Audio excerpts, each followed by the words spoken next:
Halo, assalamualaikum warahmatullahi wabarakatuh. Apa kabar anak-anakku semuanya? Ustaz harap kalian tetap dalam lindungan Allah Subhanahu wa taala. Walaupun kita sekarang ini sedang belajar dalam kondisi pandemi, Ustaz juga berharap kalian masih tetap semangat mengikuti materi yang akan Ustaz sampaikan pada kali ini. Oke, masih bersama dengan Ustaz Coki di sini. Kita akan bertemu lagi dengan materi yang baru, ya. Baik, sebelum kita mulai, alangkah baiknya kita membaca bismillah bersama-sama terlebih dahulu. Bismillahirrahmanirrahim. Oke, adapun materi kita pada kali ini adalah apa? Kalimat efektif, ya. Bagaimana kalimat efektif itu seperti apa? Nanti kita akan bahas di bagian selanjutnya. Oke. Sebelum Ustadz melanjutkan, Ustadz akan sampaikan dulu tujuan pembelajaran kita pada kali ini. Oke, tujuan pembelajaran kita adalah dapat menerapkan kalimat efektif di berbagai tulisan formal ataupun tidak formal. Seperti apa? Yuk kita lanjut, kita ikuti materi selanjutnya. Oke, yang pertama adalah kita akan mengenal dulu sih, apa sih kalimat efektif itu apa sebetulnya. Oke, apakah kalimat efektif itu? Kalimat efektif itu adalah kalimat yang penulisannya sesuai dengan kaidah bahasa yang berlaku, ya. Kita sudah mengenal beberapa kaidah yang sudah kita sampaikan, yang Ustadz sampaikan di pekan-pekan kemarin ya. Jadi kita tinggal ngulang aja nanti sebentar ya. Oke, lanjut. Nah, ciri-ciri kalimat efektif itu seperti apa ya? Tentunya sebelum kita berbicara tentang ciri-ciri kalimat efektif, kalian sudah sering ya menemui berbagai macam kalimat gitu di dalam bacaan mungkin atau di dalam buku gitu ya.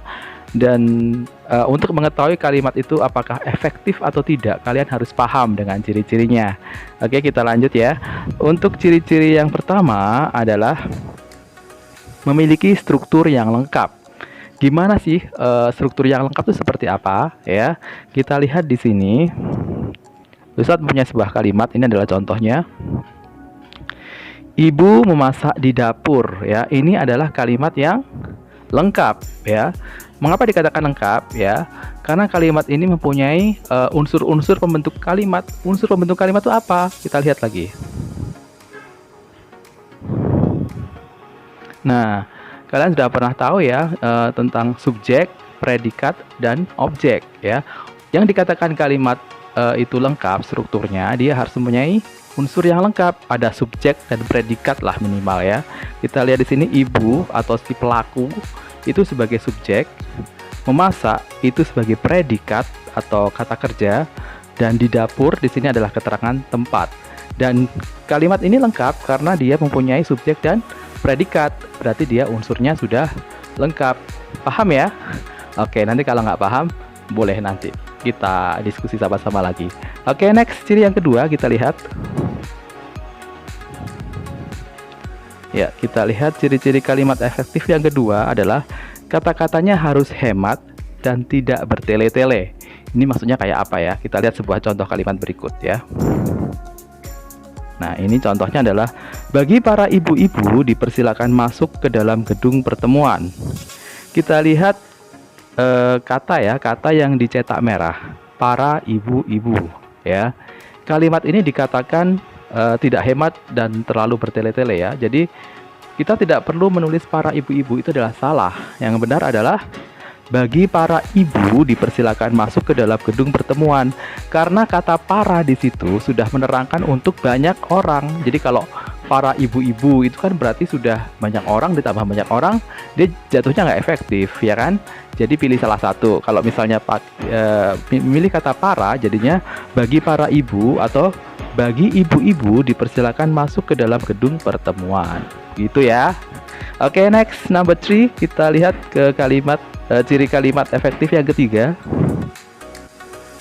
Tidak ambigu atau bermakna ganda dan logis. Ini seperti apa sih maksudnya? Ambigu itu artinya di sini adalah bermakna ganda ya, atau logis. Logis itu masuk akal kalimatnya. Kita lihat di sini ya. Amir membawakan bekal kakaknya.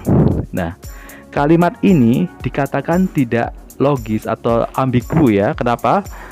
Amir membawakan bekal kakaknya. Bingung, orang yang baca pasti akan bingung. Membawakan bekal kakaknya. Harusnya seperti apa? Kita lihat. Amir membawakan bekal untuk kakaknya ya. Jadi yang betul adalah Amir ada ditambahi di situ ada kata untuk yang dicetak merah itu ya. Bukan Amir membawakan bekal kakaknya ya. Bekal kakaknya. Seolah-olah bekal itu sudah ada ya, padahal seharusnya kan nggak begitu. Amir membawakan bekal untuk kakaknya gitu ya. Jadi harus ditambah kata untuk tuh, bedanya sudah lain ya artinya ya. Oke, lanjut ya. Kita nanti akan bahas lagi lebih jauh dengan contoh-contoh kalimat yang lain. Banyak ya contoh kalimatnya, tapi kita akan bahas di sesi yang tersendiri nanti. Oke, yang keempat kita lihat cirinya. Bentuknya sejajar. Bentuknya sejajar ini seperti apa? Kita lihat di sini. Kita langsung ke contoh ya. Mereka mempelajari cara merakit, mengelas, dan perbaikan pesawat terbang. Kalian lihat di situ yang kata yang dicetak merah itu adalah kata perbaikan ya. Itu bentuknya tidak sejajar dengan, coba kalian lihat yang merakit ya, merakit, mengelas ya. Setelah itu perbaikan. Nah ini kan nggak sinkron, dia nggak cocok kan. Harusnya dia memperbaiki ya kan. Harusnya mereka mempelajari cara merakit, mengelas, dan memperbaiki pesawat terbang kayak gitu ya. Jadi bukan perbaikan, ini nggak sejajar. Kalimat ini dikatakan tidak efektif. Dia bentuknya harus sejajar sama ya. Nah oke, lanjut ya dengan kalimat yang nomor 5. Oke, menggunakan tanda baca, huruf kapital, dan kata baku yang tepat. Kita lihat di sini contohnya. Bagas membeli obat di apotek sehat.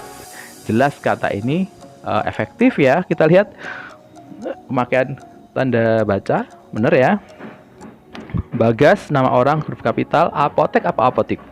Kita sudah belajar kan kata baku kan, apotek, bener ya. Jadi kata ini adalah kata kalimat ya, kalimat yang sudah benar. Nah itu tadi adalah kelima ciri-ciri dari kalimat efektif. Kita akan belajar lebih dalam, tapi nanti kita akan kasih dengan contoh-contoh kalimat yang lain ya, agar kalian bisa lebih paham. Oke, demikian tadi ya.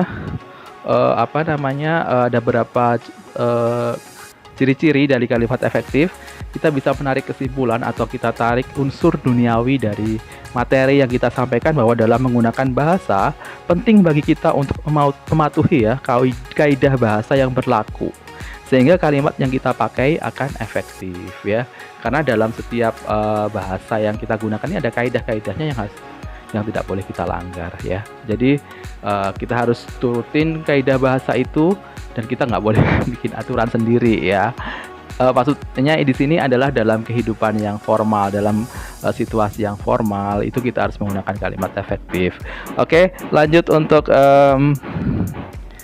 ukhrawinya ya. Ada sebuah hadis tentang taat pada aturan ya, yaitu hadis dari Ibnu Umar.